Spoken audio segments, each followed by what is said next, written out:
o advogado Belmiro Arruda.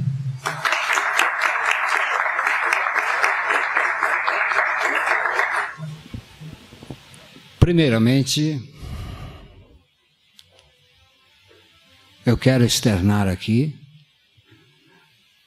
a minha alegria, a minha satisfação de poder estar aqui reunido com todos vocês. Aqui na cidade de Belo Horizonte, eu tomei conhecimento dessa cultura há 37 anos atrás, quando a angústia e a minha dependência de droga estava me corroendo. Então, bendito o dia aqui nesta cidade em que eu tomei conhecimento da existência de uma coisa simples, um livro, mas cujo conteúdo não tem palavras para explicar a beleza, a magnitude de tudo aquilo que contém nele. Então eu não meço esforço, nem sacrifício, nem distância, nem tempo. Sempre que sou solicitado, vou para onde for chamado, para falar sobre esse assunto. Cultura racional do terceiro milênio, a cultura do desenvolvimento da máquina suprema do corpo, a máquina do raciocínio, localizada aqui. Imagina uma linha que vem aqui entre a sobrancelha e outra que desce bem no centro do cérebro, e no encontro delas, ali está, do tamanho de um carocinho de ervilha,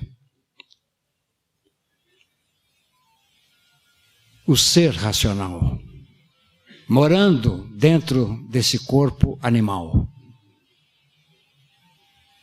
E ninguém sabia disso. A ciência não sabia disso. Os filósofos não sabiam disso. Alguns desconfiavam alguma coisa. Outros nem em sonho. Essas revelações contidas dentro da cultura racional são verdadeiramente assombrosas, porque transcende toda a expectativa da sabedoria humana. Por isso se diz cultura racional, uma cultura pura, limpa, perfeita. Como assim é a nossa origem. Como assim é até hoje a nossa índole. Quem é que não vive à procura da perfeição? Quem é que não tem essa índole da pureza, querendo purificar tudo? Quem é que não quer tudo limpo, tudo brilhando, tudo certo? Todos querem isso. O que significa essa índole dentro de nós? Significa simplesmente que nós já fomos tudo isso. E que um dia deixamos de ser por uso e abuso de uma coisa chamada livre-arbítrio. Então o conhecimento desses dois mundos veio esclarecer a toda a humanidade do porquê assim somos. O que é o homem? Esse caniço pensante que vive aqui em cima desse chão, que não sabe definir o que vê, não sabe por onde anda, por onde caminha, na imensidão desse firmamento, desse espaço imenso que é o universo. E assim principiou a cultura racional, perguntando, não foi respondendo nada, não. A pergunta, quem és tu? Que a ilusão é tanta, incapaz de definir o teu eu. Duas coisas num corpo só, o tu e o eu. E a pergunta, quem és tu? Que a ilusão é tanta, incapaz de definir o teu eu. Porque o tu é tudo que vocês veem de mim. É esse vulto aparente. E o eu, vocês não veem. O eu é a minha personalidade invisível. Então todos nós temos essas duas personalidades, uma visível e a outra invisível. E tudo isso constituiu, e para muitos ainda constitui, um mistério indecifrável. A ciência procura, a filosofia também procura, as religiões batalham para aprimorar tudo isso e não conseguem. Não conseguem porque tudo isso foi feito e elaborado por uma coisa chamada pensamento.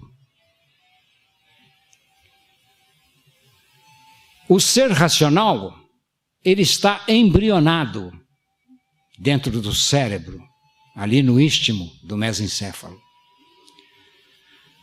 À medida que a gente vai trabalhando esse corpo, através da leitura do livro,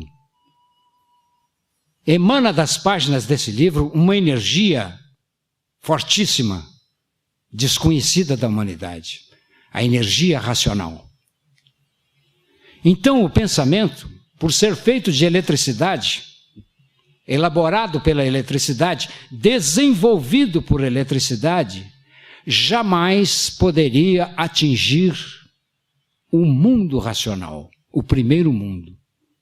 Por quê? Porque o pensamento foi apenas um estágio da humanidade. Um estágio de preparação e de lapidação para que quando chegasse o tempo, a época, o período, o homem estivesse mais ou menos preparado para entender, compreender e saber interpretar o porquê de animal e o porquê de racional.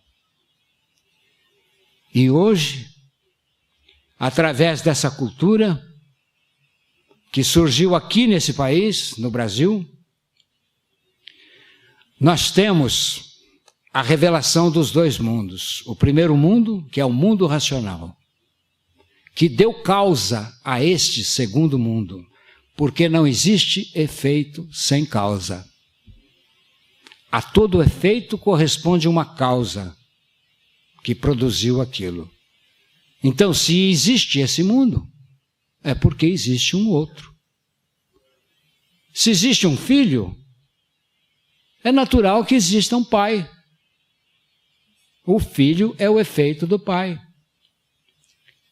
Então, esse mundo é a mesma coisa. Existe uma árvore, existe a semente dessa árvore. As coisas não aparecem assim, miraculosamente assim, de uma hora para outra. Tudo é um processo de transformação. Então, as aberrações, os crimes hediondos que nós estamos presenciando no dia de hoje, para falarmos de tudo isso, nós temos que conhecer as causas, por não existir efeito sem causa. Todas essas barbaridades, esses horrores que a gente tem visto nos meios de comunicação, é a fase do pensamento que acabou, terminou, porque tudo que tem princípio tem fim. O pensamento humano teve um princípio e, logicamente, teria que ter um fim. Haveria de chegar um tempo que essa função do pensamento iria terminar. Mas seria o fim do homem? Não. Nada termina de vez, tudo se transforma. Com o fim do pensamento e a mudança de fase da natureza, iríamos entrar em outra fase mais evoluída, mais adiantada, que seria a fase do desenvolvimento dessa máquina suprema do corpo, a glândula pineal, que é ali que reside o raciocínio propriamente dito, e que a ciência sempre confundiu pensamento concreto com raciocínio, e não tem nada a ver uma coisa com outra. O homem era chamado de animal racional porque a origem dele era racional e é racional. Mas como ele tinha o pensamento muito desenvolvido, então ele achava que raciocinava. Ledo engano.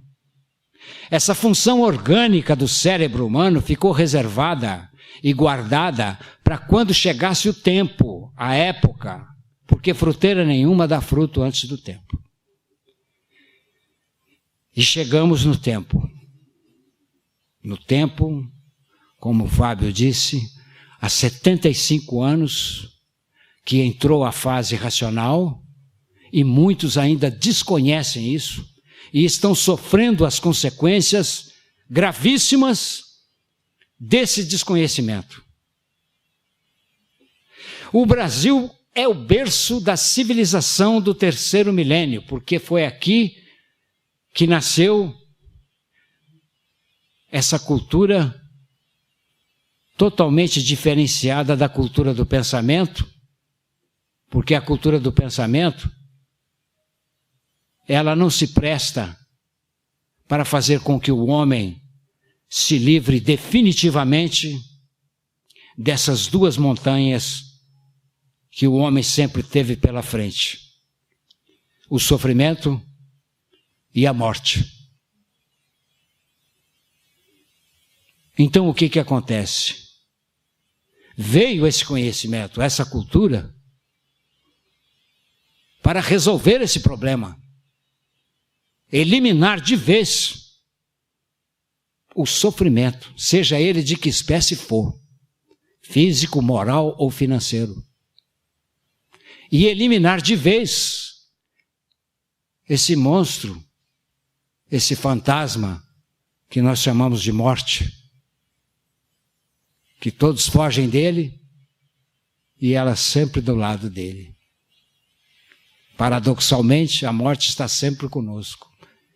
Já nascemos e trazemos o germe dela, o germe da morte. Aqui nesse lugar, nós não temos o direito de viver, não. Aqui nós somos um peixe fora d'água.